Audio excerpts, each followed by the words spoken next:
The Roman battlefield tricks that outsmarted entire armies. At the Battle of CANNAE, 86,000 Roman soldiers faced off against Hannibal's 50,000 Carthaginians in what seemed like an easy Roman victory.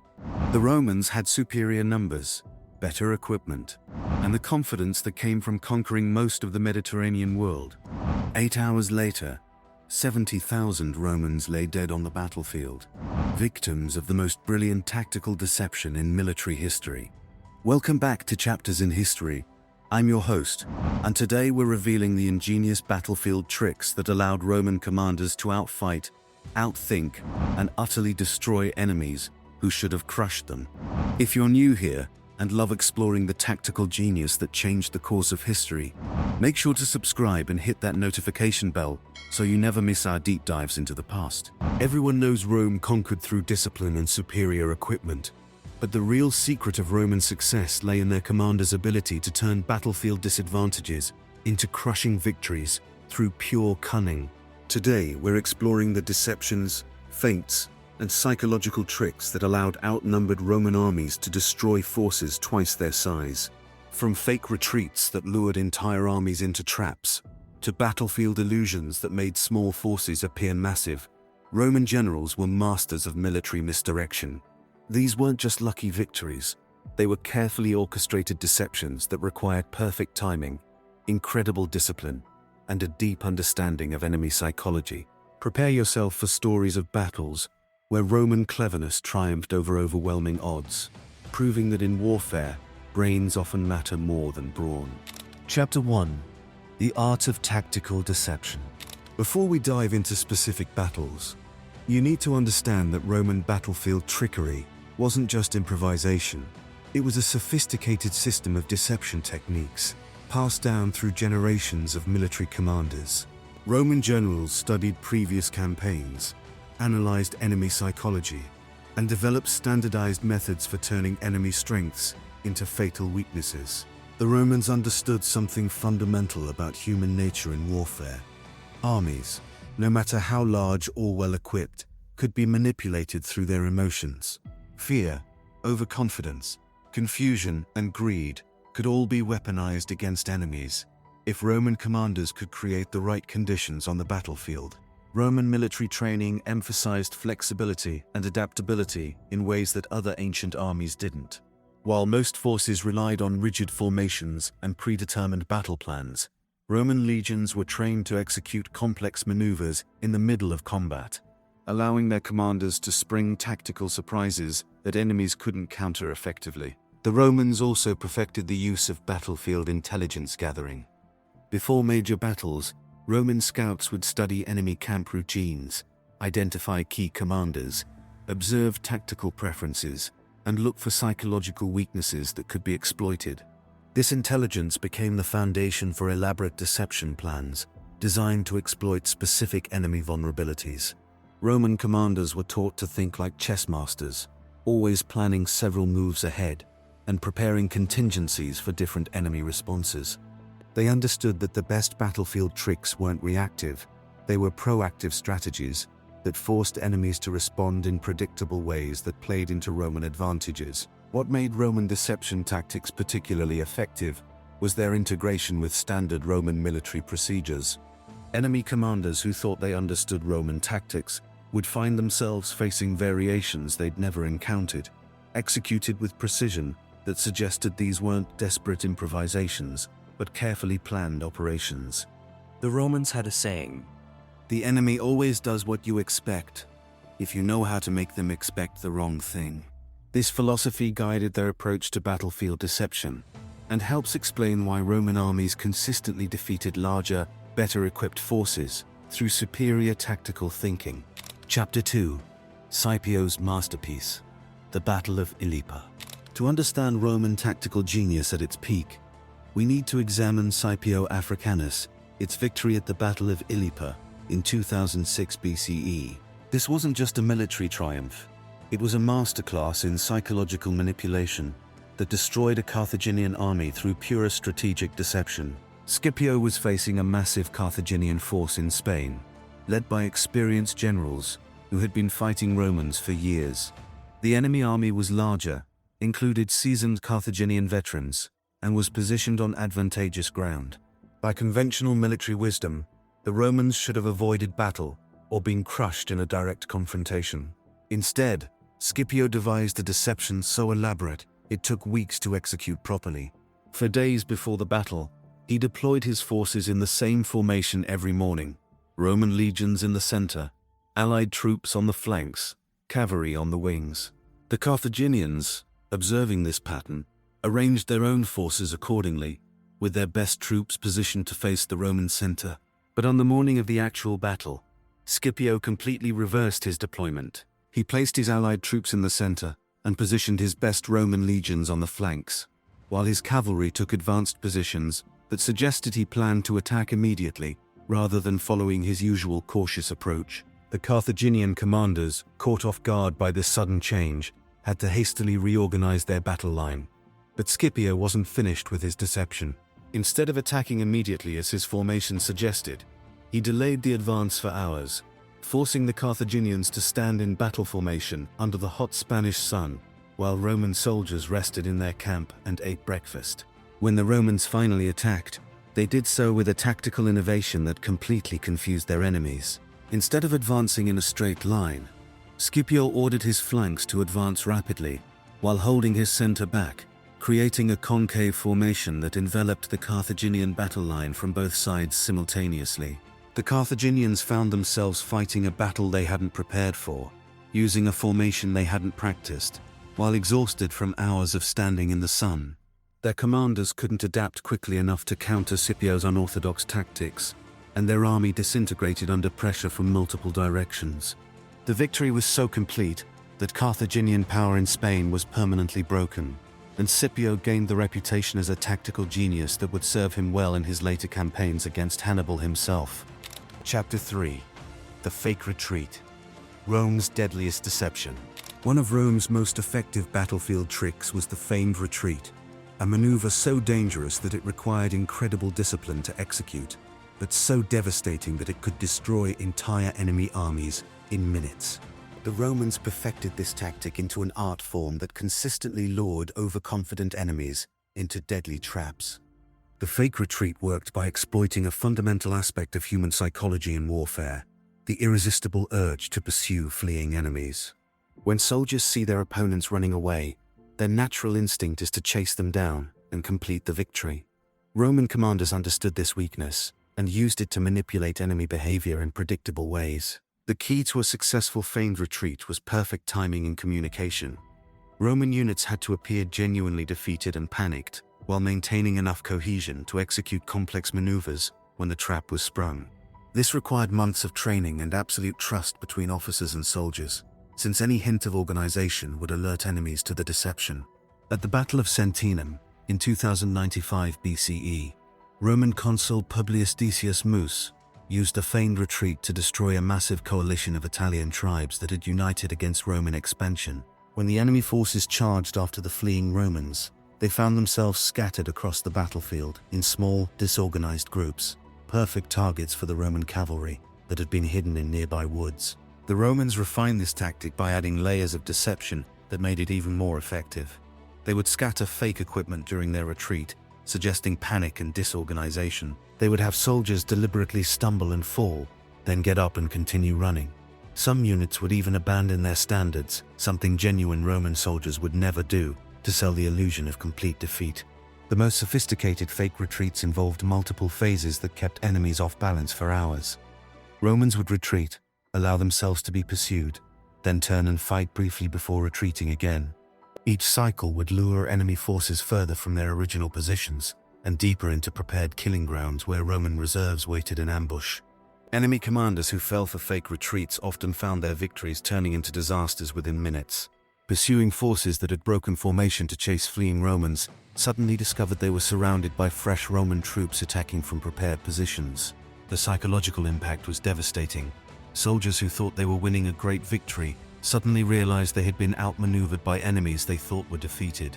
Chapter 4. Psychological Warfare. Mind Games on the Battlefield. Roman commanders understood that battles were won in soldiers' minds before the first sword was drawn. They developed sophisticated psychological warfare techniques designed to demoralize enemies, confuse opposing commanders, and create panic in enemy ranks, even before physical combat began. One of Rome's most effective psychological tricks was the deliberate manipulation of battlefield appearances to create illusions about Roman strength and intentions.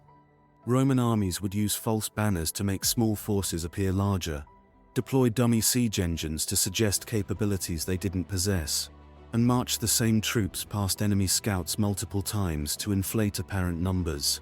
At the Battle of Zama in 202 BCE, Scipio Africanus used psychological manipulation to neutralize Hannibal's war elephants, weapons that had terrorized Roman armies for decades.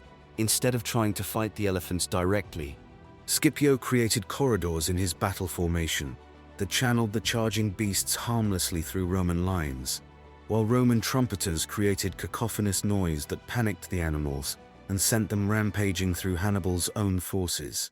Roman commanders also mastered the art of battlefield communications, designed to confuse enemy intelligence. They would send false messages they knew would be intercepted, hold fake strategy meetings within earshot of enemy spies, and deliberately leak battle plans that would encourage enemies to make tactical mistakes.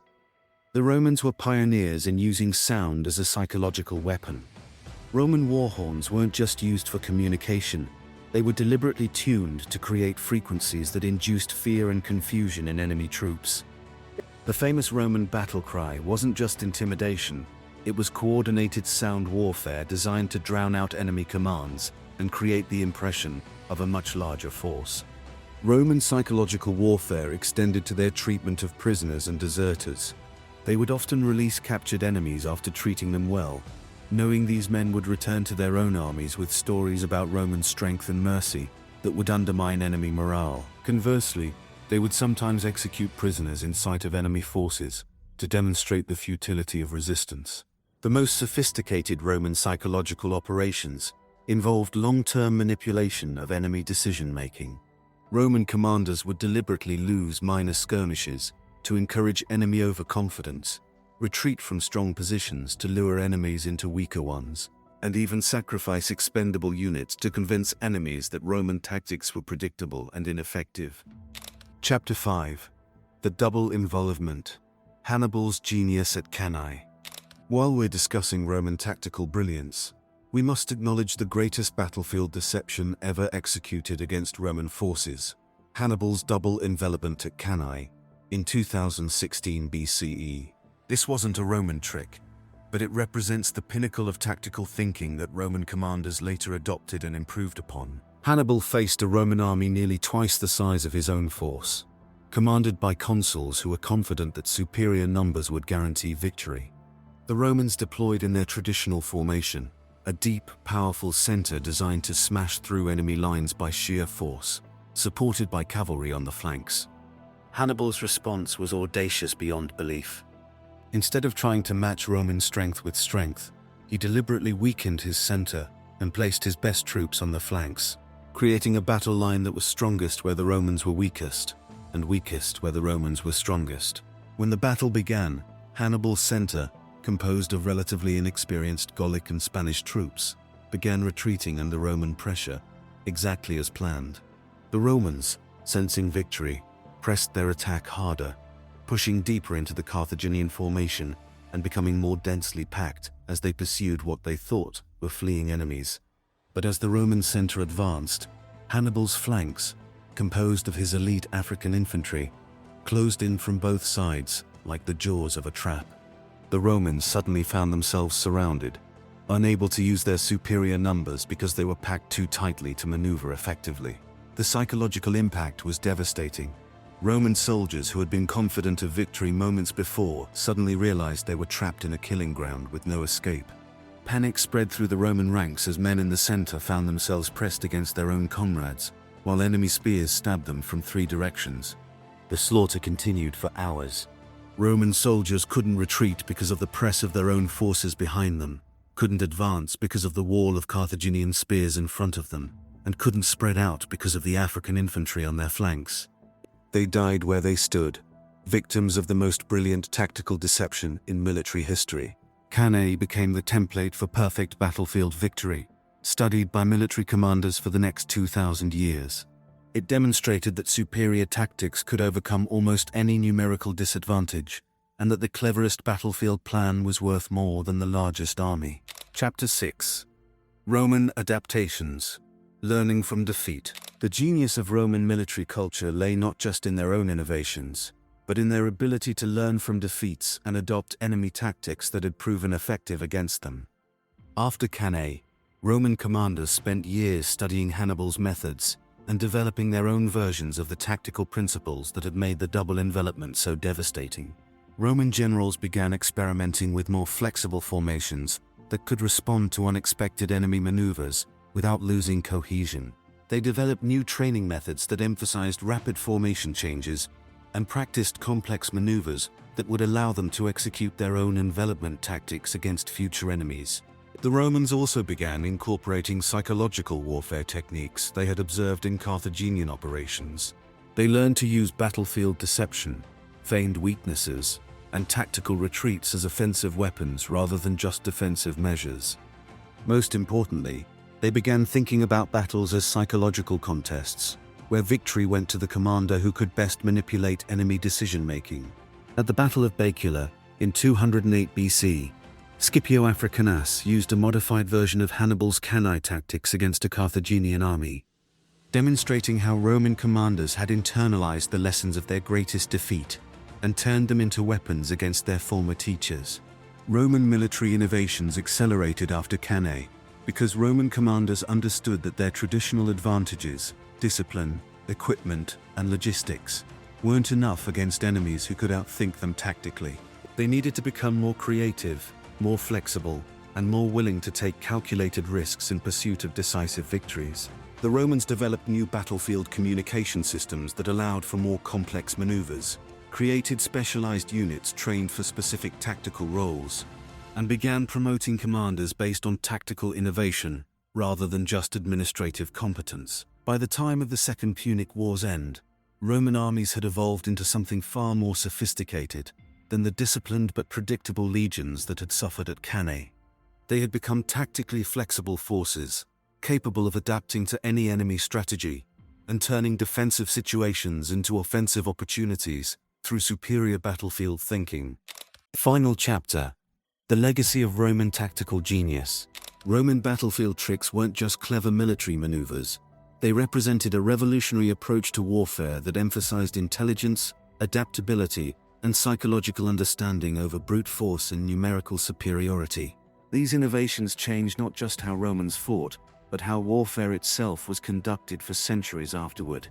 The tactical principles developed by Roman commanders, the importance of battlefield intelligence, the power of psychological manipulation, the value of tactical flexibility, became foundational concepts in military thinking that remain relevant today. Modern military academies still study Roman battles like ILIPA and adaptations of CANNAE tactics because the underlying principles of tactical deception and psychological warfare are timeless. What made Roman battlefield tricks so effective wasn't just their cleverness, but their integration with broader Roman military culture. These weren't desperate improvisations by individual commanders. They were systematic applications of strategic thinking that Roman officers were trained to employ and Roman soldiers were prepared to execute. Roman tactical genius also reveals something important about the nature of military innovation. The Romans didn't just rely on their initial advantages. They constantly evolved, learned from their mistakes, and adopted the best ideas from their enemies. This intellectual flexibility was as important to Roman success as their famous discipline and organization. The battles we've explored today demonstrate that in warfare, as in many other human endeavors, intelligence and creativity can triumph over seemingly overwhelming material disadvantages.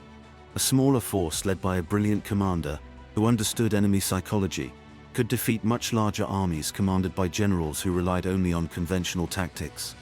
Roman battlefield tricks ultimately show us that the greatest weapon in any conflict isn't the sword or the siege engine. It's the human mind applied with creativity, discipline, and an understanding of both friendly and enemy capabilities. If this exploration of Roman tactical genius has impressed you, hit that like button and subscribe to Chapters in History for more deep dives into the military innovations that changed the world. Which Roman battlefield trick amazed you the most? Let me know in the comments below.